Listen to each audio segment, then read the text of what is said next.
Hello, it is Megan the trainer, registered dietitian, coming at you today on this kind of gloomy day outside, but that's okay. I'll give you a little bit of ray of sunshine in this content that I have for you. So today I'm going to be talking about our health and how there's a lot of different factors that come into our health. And sometimes we can get discouraged because we might think we're doing everything right. We might think we're eating the right things and moving our body, but maybe we're just not seeing the results that we think. So again, in the setting of weight loss, usually a lot of times people always focus on, again, changing your eating and changing your activity. But what happens when you do all of that? When you're checking off the boxes, you're eating your fruits and vegetables, you're coming into the gym, you're drinking your water. What happens if you're doing all of that, but then you're not actually seeing the fruits of your labor come through? There are a ton of other factors that come into play. Again, not only in our health, but also when it comes to weight management. So big things to think on too are going to be our sleep. How are we sleeping? What's the quality of our sleep? How much sleep are we getting?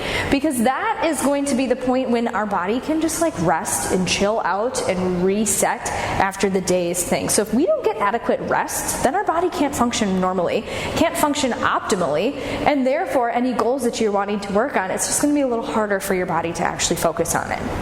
Same thing goes with managing our stress. Again, if your body is constantly under stress, whether it's physical, mental, emotional stress, it's going to respond the same way to all of those forms of stress. But again, the body is not going to really prioritize the goals that you might have. The body's going to prioritize staying alive. And so again, you might be doing all of the right things, again, eating your fruits and vegetables, going into the gym, going for a walk, but sometimes our body isn't always going to respond in the way that we think. Because again, it's more than just eating and moving your body. So again, we got to kind of think about this whole big picture, especially when it comes to our health. Because yes, our food is going to be very important. That is going to be a big thing that we can have some control over. Activity is very important. It's a big thing that we can have control over. But what other things do we have control over as well? Again, we can manage our sleep. We can try to manage our stress or have at least good coping mechanisms put into place. But there are also some things that we don't really have a whole lot of control over, and sometimes we just need to surrender to them. So those kinds of things would be like genetics. So now again, just because you might have something in your family history, this is not a death sentence by any means that it's going to be guaranteed for you, but this is something just to keep in mind because again, your genes might predispose you to something, or you might be at a higher risk for that. You might be in a different life stage. So for me, for example, if you didn't know, I'm pregnant right now. So I'm in a very different life stage had it been last summer. So the goals that I have and how my body is going to respond to the things that I do, it's going to be very different. So again, our life stage is going to play a big role in that too.